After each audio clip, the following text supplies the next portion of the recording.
আমার প্রিয় নেতা, আজকে সারা বিশ্বে ক্যারিসমেটিক নেতা জনাব তারেক রহমান।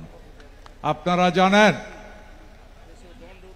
সারা বিশ্বে যেই কয়জন নেতা স্বৈরাচার যারা নির্যাতিত হয়ে দেশের বাইরে থেকে তার দলকে সুসংগঠিত করেছিল, আজকে সারা বিশ্বে প্রমাণ হয়েছে আমাদের প্রিয় নেতা জনাব তারেক রহমান তাদের মধ্যে একজন।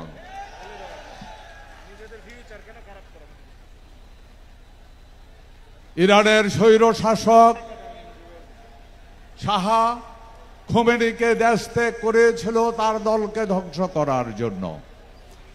যুগের পর যুগ উপেক্ষা করার পরেও সেই শাহকেই ক্ষমতা ছেড়ে দিতে হয়েছিল, কিন্তু খোমেনির তার সংগঠনকে ধ্বংস করতে পারে নাই।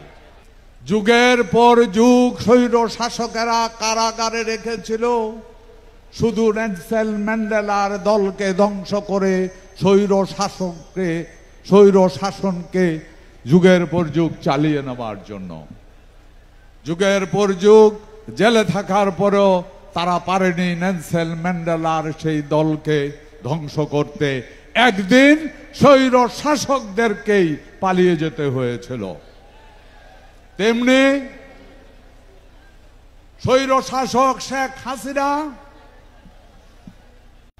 আমার মা গণতন্ত্রের মাতা বেগম খালেদা জিয়াকে জেলে রেখে জনাব তারেক রহমানকে দেশের বাইরে পাঠিয়ে দিয়ে ভেবেছিল এই বিএনপিকে ধরে রাখার আর কেউ নাই।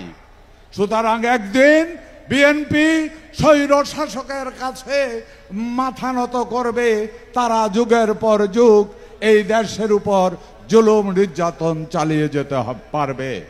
কিন্তু আমার নেতা, কারিশমেটিক নেতা তারেক রহমান ৬,০০০ মাইল দূরে থেকে, এক যুগেরও বেশি সময় দেশের বাইরে থেকে বাংলাদেশের জাতীয়তাবাদী দলকে এত বেশি শক্তিশালী করবে যা শেখ হাসিনা স্বপ্নেও কল্পনা করে নাই।